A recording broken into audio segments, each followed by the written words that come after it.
Asato ma satgamaya, tamaso ma jyotirgamaya, mrityorma amritangamaya. Chegamos aqui ao nosso 16º vídeo da nossa heróica playlist de Jyotisha Namastê. Se você está vivo até aqui, parabéns. Eu sei que é um desafio escutar, estudar o Jyotisha. No início parece tudo muito confuso, tudo impossível de entender. Eu também tive essa sensação, então se você está mais ou menos nesse barco, fica tranquilo. Ao longo do tempo a situação melhora. Mas no início é muito conceito. É Rashi signo, é Casa Bhava, é Nakshatra, mansão lunar, é Astrograha e um monte de inter-relação, aspecto, conjunção e mapa natal e isso e aquilo outro e aquilo outro, aquilo outro. Parece um saco sem fundo. Então fica tranquilo. A gente aqui está falando principalmente da parte mais astral por hora, que são os rashis, o que a gente traduz como signos, e solares, e as nakshatras, que são as constelações lunares, as mansões lunares, os asterismos, dependendo do lugar onde você está lendo. Bom, que são 27, não são 12. Então a gente até aqui já falou sobre o signo de Aries, Mesharashi, e sobre o signo de Touro, Vrishabha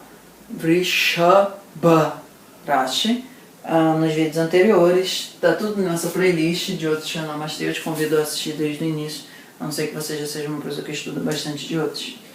Bom, então a ideia é o seguinte: hoje a gente vai falar sobre o que é traduzido como gêmeos, mas a própria caracterização da ideia de Mithun no Jyotisha é um pouco diferente da ideia de gêmeos, porque a ideia no Mithun, essa relação ela é um pouco mais, vamos chamar assim, sexualizada do que duas crianças brincando como gêmeos no parque, como acaba sendo mais a versão grega da história.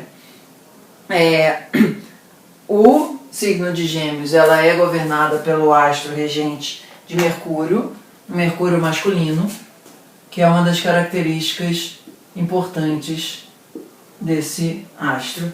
Uma palavra de ordem, em termos de Mithun, é empreender.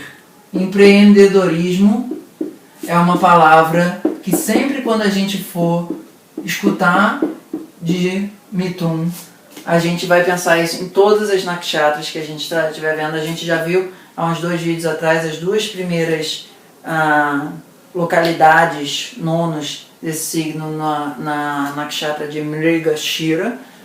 Se você está boiando de novo, eu peço para você voltar. Além de empreendedorismo, a ideia de comunicação é uma palavra muito forte dentro desse signo. Pro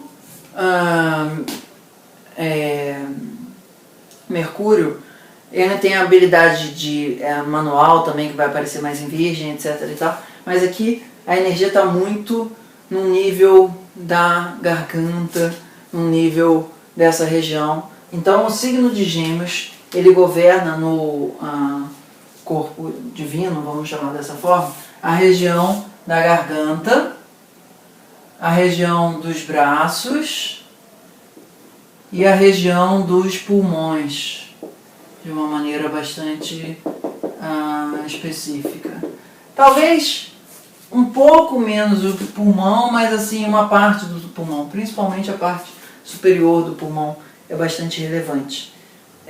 O signo de Câncer também vai estar relacionado a essa área do pulmão, mas o pulmão ele tem tanto elemento ar quanto água. Então uma coisa que é importante lembrar é que esse Rashi, ele é o primeiro dos 3 de vento.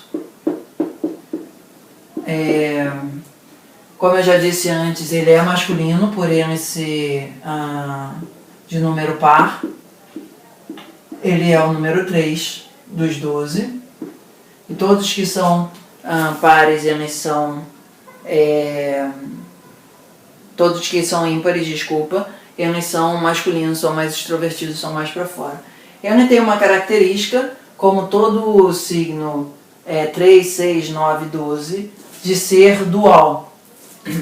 Dual significa tanto estável quanto fixo.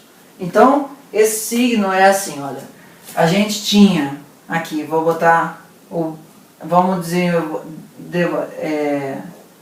dividir os 360 graus em 3 pedaços de 120. Então, os primeiros 30 graus de Áries, que a gente já viu, eram móveis, Chala. Os outros 30 graus de Touro eram estáveis, Estira.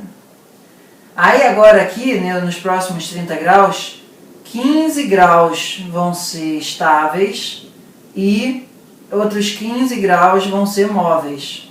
O Câncer a seguir vai ser 30 graus móvel também. O que forma períodos de 45 graus móvel e 45 graus estável. O que significa? Gêmeos todos os signos, Gêmeos, Virgem, Sagitário e Peixes, tem uma ambiguidade, tem 2 tipos de geminiano muito diferentes, assim, muito, não é fácil de entender, justamente porque é essa zona de transição entre a área que é 45 graus estável e a área que é 45 graus móvel, estável e móvel. E esse rompimento, ele acontece justamente no ponto onde é o meio do signo de Gêmeos. Então, se uma pessoa nasce bem no início, nos 5 ou 10 primeiros graus, a característica estável, ou seja, que é as coisas mais paradas e organizadas, é uma natureza. Se a pessoa está no 20 para cima do Gêmeos, isso também dá uma natureza bastante agitada, bastante rajásica, etc. e tal. Mas no meio, ali do 10 ao 20, o caldo ele fica 2 rios se misturando, não é tão fácil de ver. Bom, então, a característica física dos geminianos, no geral, vai tender a ser uma coisa relacionada ao elemento de vento, ao elemento de ar, que é fino, longilíneo, em um certo sentido, vata. Bom, outras características físicas importantes. As mãos tendem a ser longas e a pessoa tende a ter um nariz proeminente. Quase um pato, em um certo sentido. Que mais que é? O olhar, ele é bastante curioso, ele está sempre procurando as coisas, agitado, é uma característica bastante comum de Gêmeos, e também é um olhar penetrante, é um olhar que está sempre buscando descobrir algo novo, ver alguma coisa que não está aparecendo, é um olhar que tem o olhar de raio-x, vamos colocar assim.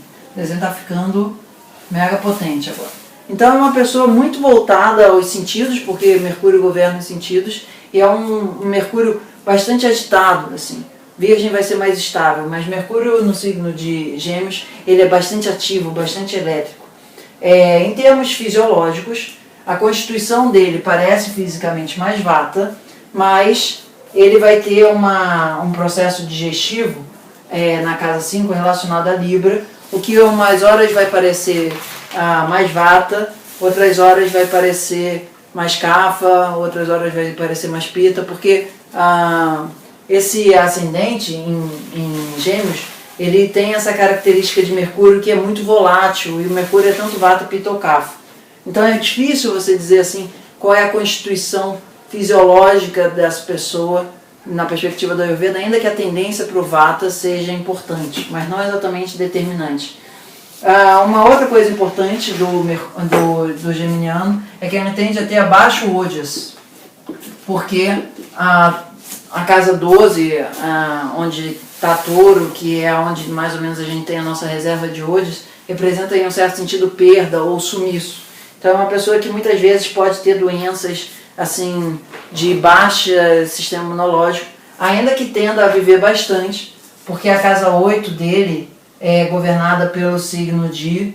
aqui é por conta de Touro. A casa 8 é governada pelo signo de Capricórnio, então são pessoas que ainda que fiquem doentes, elas normalmente tendem a perseverar por conta do Saturno, a fazer com que a saúde delas, elas buscam a saúde delas e tendem a ter bastante longevidade por conta disso. É muito importante deixar claro que a principal causa de doença dos geminianos é excesso de atividade mental, por conta do Mercúrio, e baixo sono, por não desligar. Então essas pessoas realmente, quando não dormem direito, quando não comem direito, quando não param direito, tendem a ficar doentes. Se eles têm uma vida muito regradinha, eles ficam saudáveis. Bom, alguns aspectos de Sattva-rajas e Tamas, como foi colocado nos outros vídeos. Um Mercúrio num estado, um geminiano num estado mais sátvico, ele é uma pessoa que tem rotina, sabe da rotina e sabe que ele não pode resolver todos os problemas do mundo. Ele é super capaz, mas ele é ponderado. Ele tem 50 coisas para fazer, que ele poderia fazer, mas ele sabe que se ele se propuser a fazer mais do que 10, ele vai ficar doente. Então a característica do discernimento de Buddhi, do Mercúrio, fica evidente e ele pondera as coisas de uma forma menos rajásica, menos agitada. No estado rajásico, a grande capacidade, a grande disponibilidade de energia que aparece de vez em quando com o vento nele, faz com que ele seja uma pessoa hiperativa. Hiperativa não no sentido de síndrome da hiperatividade, mas no sentido de que ele não consegue parar mesmo quando quer. Hiperativo que seja. Tem muita energia que vem, e quando ela vem de uma maneira muito rajásica, muito intensa, como um turbilhão, e isso faz com que a pessoa se mova para dar conta de fazer toda aquela quantidade de energia, mas muitas vezes esse próprio processo desgasta a fisiologia. No estado tamásico, esse Mercúrio geminiano é um desiludido. Ele acha que nada mais na vida presta, porque todo o esforço dele em fazer com que o mundo encontrasse a sua forma de se comunicar, a sua forma de se expressar, a sua forma de criar, essa é uma palavra muito importante, não deu certo, a energia dele está zerada, ele está se sentindo bastante exaurido, como já teve a relação do Ojas lá, e ele não sabe muito naquele momento como voltar à superfície. Então no estado tamásico, o geminiano, ele fica assim procurando que ninguém fale com ele, ele não quer mais saber de nada, ele sai do extremo da curiosidade, querer conversar com as pessoas, querer encontrar com as pessoas, para do tipo, me deleta aí do teu Facebook que eu não quero mais fazer parte desse mundo que as coisas não funcionam da forma como deveriam funcionar. A natureza do Mercúrio masculino envolve muito essa noção de funcionamento, de como as coisas precisam funcionar da maneira certa para que o processo de desenvolvimento, aí pode ser do intelecto, pode ser da sociedade, pode ser isso, depende dos aspectos que vão estar em mais evidência no mapa da pessoa. Então, para um geminiano ter esse lugar de Saturno na vida dele, a palavra fundamental é aprender a estabilizar esse fluxo de prana, que pela própria natureza do vento, do elemento, e é um vento ainda bastante infantil, ativo, forte, dificilmente ele é bem controlado, porque muitas vezes ele quer ficar parado, muitas vezes ele quer se mexer. Então é uma característica do Vata em um lugar que não é estável, é um lugar que é bastante instável. Então a palavra de instabilidade e mudança é o que mais tende a fazer com que esse Mercúrio geminiano vá para o Rajas ou para o Tamas. Rajas hiperativo, Tamas hipoativo. Então essa dificuldade, esse desafio de encontrar um lugar onde haja estabilidade, que permita o movimento quando ele precisa e permita a calmaria quando ele precisa, é um desafio muito importante para o geminiano conseguir ter uma vida ponderada e saudável e sática. Até o próximo vídeo. Namastê. Prepare-se para o incrível mundo do Jyotish. Envie e-mail e vamos nessa. Namastê!